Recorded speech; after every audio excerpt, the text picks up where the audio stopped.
ఉత్తరప్రదేశ్ శంబాలా పట్టణంలో ఒక చారిత్రక ఘటన చోటు చేసుకుంది.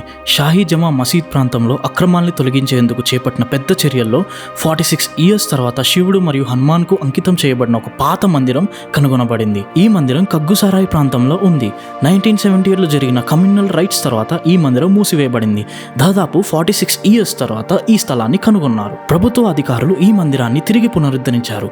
అందుకు తోడు ఒక పాత బావిని కూడా కనుగొన్నారు. ఇది మరింత చారిత్రక ప్రాముఖ్యత కలిగి ఉండవచ్చు. 46 ఇయర్స్ తర్వాత మొదటి ఆర్తి నిర్వహించబడింది. స్థానికులు ఇక్కడ చేరి 500 సంవత్సరాల భాష్మా శంకర్ మందిరంలో తిరిగి పూజలు ప్రారంభించారు. ఈ మందిరం రస్తోగి కమ్యూనిటీకి చెందిన పూజా స్థలంగా గుర్తించబడింది. ఈ చట్టపరమైన చర్యల్లో 300 కంటే ఎక్కువ విద్యుత్ దోపిడీ కేసులు గుర్తించబడ్డాయి. కొన్ని మసీదులు కూడా అక్రమంగా విద్యుత్ వాడుతున్నాయని తెలిసింది. ప్రభుత్వం ఈ నేరాలకు కఠిన చర్యలు తీసుకోవాలని లీగల్ నోటీస్ జారీ చేసింది. ఈ మందిరం పూర్తి స్థాయిలో రిస్టోర్ చేయనున్నారు. ఆర్కియాలజికల్ సర్వే ఆఫ్ ఇండియాతో కలిసి ఈ టెంపుల్ యొక్క ఎగ్జాక్ట్ ఏజ్ అంచనా వేసేందుకు కార్బన్ డేటింగ్ కూడా చేయాలని నిర్ణయించారు. శంబాలా ఇప్పుడు చరిత్రను తిరిగి పొందడం, భక్తిని పునరుద్ధరించడం మరియు ఇక్కడ ఉన్న అనేక సాంస్కృతిక వారసత్వాన్ని రక్షించడంలో ప్రధాన కదలికగా నిలుస్తుంది. ఇంకా మరిన్ని అప్డేట్స్ కోసం మన ఇండియా ఛానల్ను సబ్స్క్రైబ్ చేసుకోండి. అంతవరకు జై హింద్.